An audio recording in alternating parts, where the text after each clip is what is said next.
datang kembali di podcast Unira, rumah kita. Dan kali ini kita kedatangan bintang tamu yang dari jauh, lebih tepatnya dari BRIN ya. Nah, di sini saya perkenalkan diri dulu. Nama saya Yunius Samalukang, saya dosen matematika di Viater Unira. Nah, langsung saja kita perkenalkan dulu bintang tamu kita. Jadi saya serahkan ke Ibu untuk memperkenalkan diri ya. Oke, silakan Bu. Oke, terima kasih Pak Yunius. Saya Rika Wulandari, peneliti ahli muda di BRIN, tepatnya di Organisasi Riset Kesehatan, Pusat Riset Bahan Baku Obat dan Obat Tradisional. Dan kemudian ada tamu kita selanjutnya, silakan perkenalkan diri. Baik Pak Upo, perkenalkan saya Jo Wairata, dosen agroteknologi. Kebetulan sama-sama dalam satu tim riset bersama dengan Ibu Rika dan Pak Upo. Nah, sebelum kita membahas lebih jauh ya, kita tanyakan dulu ke Bu Rika. Gimana sih Bu Rika ini bisa sampai ke Tobelo? Ya, oke, gimana Bu Rika? Silakan. Jadi ceritanya semua serba kebetulan ya Pak Jo. Ya. Jadi pada awalnya itu kita terlibat di webinar. Kebetulan saya jadi moderator dan saya kaget juga ternyata penanyanya adalah teman saya pada saat kuliah di UGM. Jadi Pak Jo ini saat ngambil S2, saya S3 di tahun yang sama.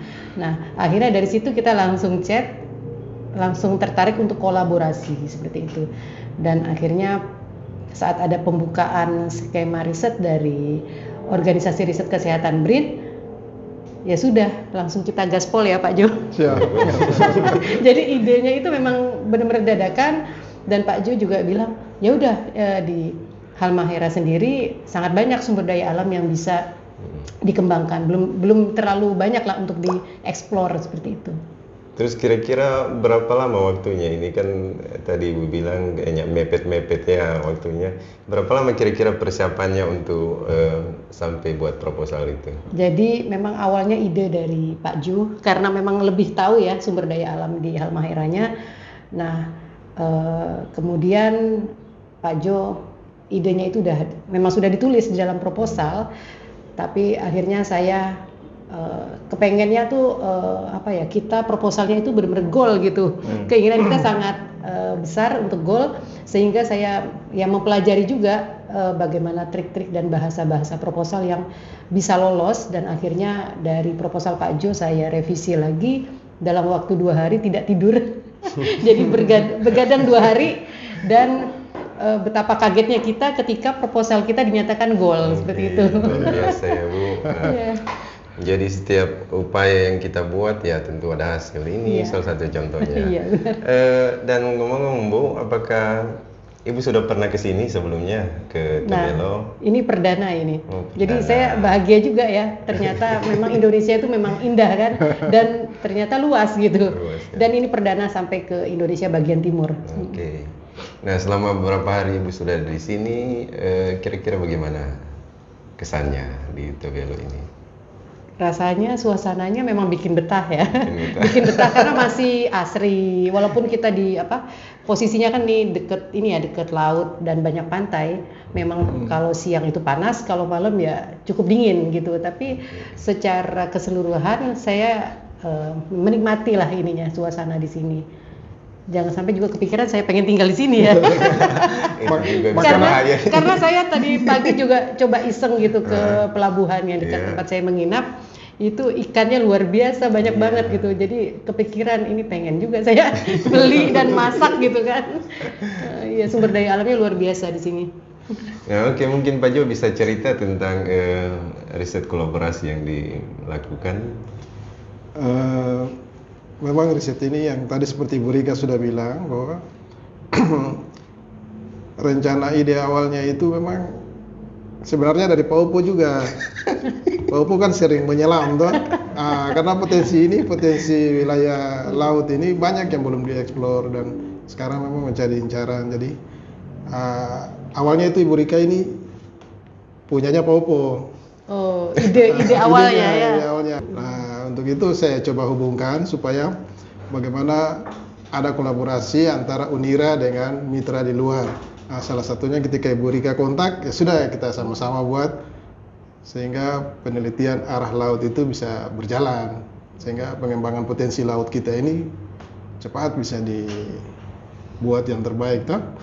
Minimal potensi-potensi itu bisa bermanfaat bagi masyarakat kita. Begitu Pak Opo. Kira-kira menurut Pak Jo, dari sisi riset ini bagaimana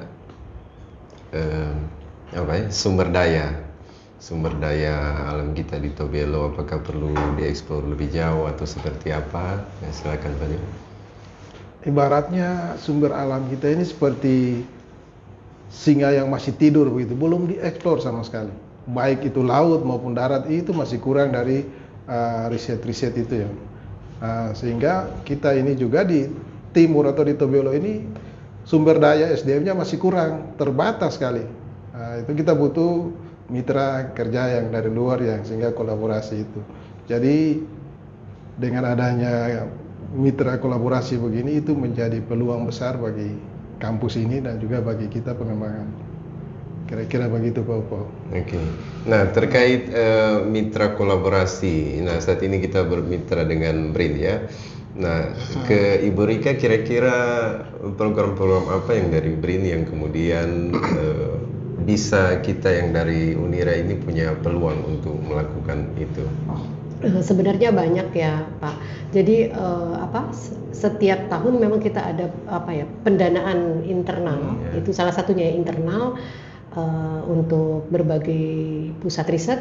Nah, kebetulan memang yang kita kerjakan ini terkait dengan pendanaan dari organisasi riset kesehatan gitu.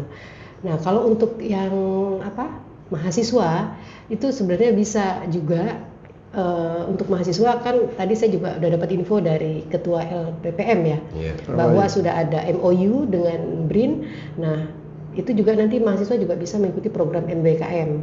Selain itu juga barista, jadi bantuan riset tugas akhir. Jadi mahasiswa nanti akan mendapatkan bantuan uang riset dan kemudian SPP selama 1 tahun yaitu 2 semester, dan mahasiswa yang bisa mendaftar adalah mahasiswa yang di semester 6. Tapi mahasiswanya juga sudah punya judul penelitian gitu. Jadi punya pembimbing pertama dari kampus, pembimbing kedua harus dari BRIN. Nanti tinggal disesuaikan topik penelitiannya dengan pembimbing kedua yang dari BRIN itu. Nah, kalau untuk lainnya mungkin nanti kita bisa lihat di manajemen talenta BRIN.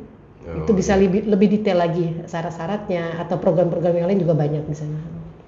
Nah, terus untuk kita bisa mengikuti program-program itu, apakah kampus harus melakukan kerjasama dulu atau seperti apa, Bu? Sepengetahuan saya memang sudah yang bermitra dengan BRIN. Hanya yang bermitra saja ya, yang bisa. Gitu. Okay. Dan Unira sudah bermitra. Sudah MOU ya kemarin. Unira sudah bermitra ya. Jadi aman. Sumber daya aman. Ya.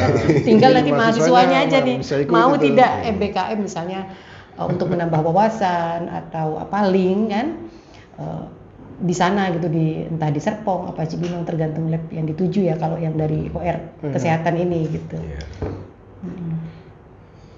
Nah, tentang riset ini arahnya nanti kemana ini Bu, arah risetnya ini?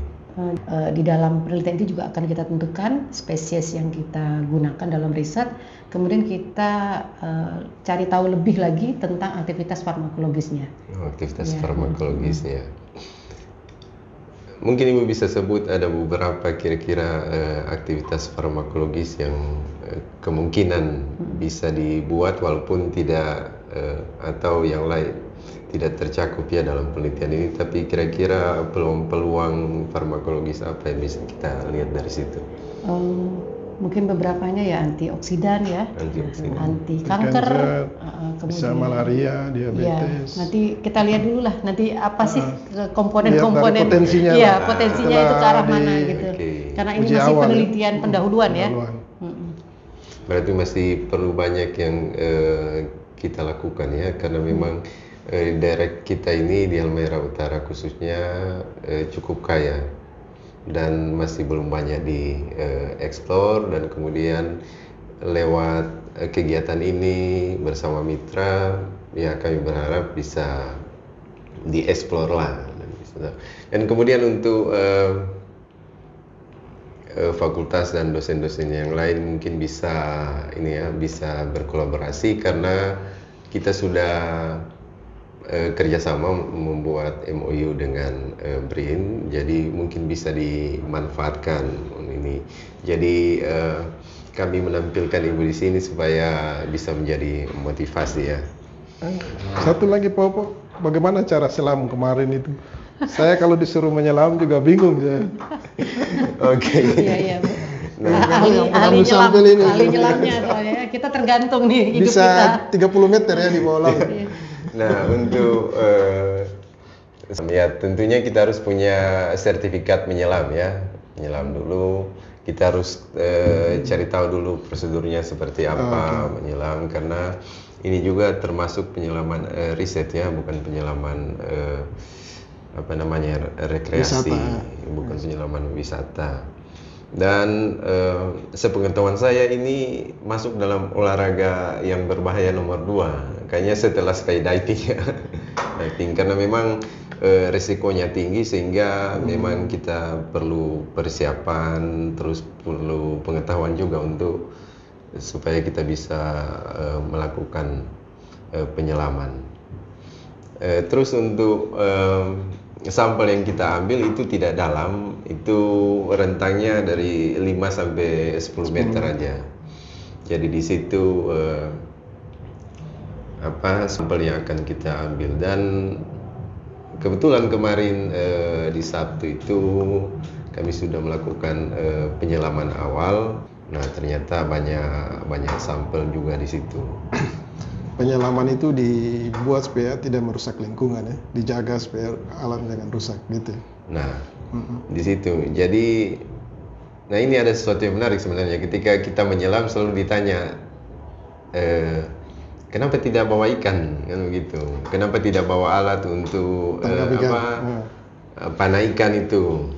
Nah, padahal kita sendiri yang sebagai penyelam itu berupaya untuk menjaga kelestariannya. Karena kan ketika kita menyelam kita harus melihat sesuatu di dalam. Nah, kalau itu sudah rusak ya untuk apa kita menyelam kan? Jadi biasanya untuk penyelam itu berupaya untuk melakukan konservasi ya di situ dan menjaga. Dan sudah sering dilakukan ya konservasi di laut-laut itu tuh. Iya. Sudah, dan kita sudah buat rumah ikan ya, ada rumah ikan di situ, karena memang dari satu sisi kita belum buat transplantasi karang, karena memang ada sumber air tawar di dua sisi situ yang memang kurang terlalu bagus untuk karang. Oke. Sangat menarik ya kalau potensi laut ini. Hanya sayangnya hanya Pak Yunius saja yang bisa melihatnya. Iya, sumber Kita daya nggak punya penyelam keahlian. itu masih kurang. Iya, berarti Perlu boleh memberikan pelatihan juga edukasi. bagi mahasiswa ya. Sudah dilatih beberapa orang. Sehingga ada tapi penerusnya saya nanti. Tidak kuat, saya tidak kuat gitu. berenang. Mahasiswa Pak Jo, bukan Pak Jo. yang muda-muda. Tapi kayaknya, nah ini kan rencananya 2 tahun ya, rencananya 2 tahun. Nah, mungkin di tahun kedua ini saya berharap ya kita bertiga bisa sama-sama ya turun menyelam. Saya yang deg-degan, takut nggak bisa balik lagi ke atas. Itu obsesinya ya. Nah, mungkin Ibu bisa jelaskan berapa orang yang dalam tim dan peran masing-masing orang dalam tim. Jadi dalam tim riset kita itu sekitar 8 orang ya kalau nggak salah. Saya ini agak lupa karena ada 2 penelitian yang berjalan di tahun ini. Seingat saya ada 8 orang. Jadi 2 orang yaitu Pak Yunius dan Pak Jo itu dari Unira. Kemudian selebihnya itu dari BRIN. Jadi nanti memang karena yang di lokasi sini adalah Pak Yunus dan Pak Jo. Jadi memang saya berharap tadi bagian samplingnya itu ya ahlinya sudah kita serahkan ke Pak Yunus. Saya pikir tadi Pak Jo juga bisa nyelam, ternyata tidak. Jadi mending ya udah deh kita serahin pada ahlinya deh ya, daripada kita ditanggung jawab nanti ya. Nah kemudian nanti kita juga ada dibantu sama mahasiswa MBKM. Nah nanti pengerjaan sampelnya itu nanti proses ekstraksi hingga ke aktivitasnya itu kita kerjakan di lab CPO TB Serpong, dan nanti pengujiannya kita kerjasama juga dengan ITS dan Unpad. Nah untuk yang preparasi sampel, untuk sampel yang kering kita kerjakan di lab Universal Mahera di sini. Ya, masih memungkinkan ya Pak Jo ya. Bisa. Jadi nanti kita ada 2 jenis ya. Ada 2 jenis. Segar dan yang basah. sudah yang dikeringkan. Gitu. Oke, demikian cerita kita, cerita santai ini. Semoga dapat menjadi inspirasi untuk sivitas akademika di Universitas Halmahera. See you.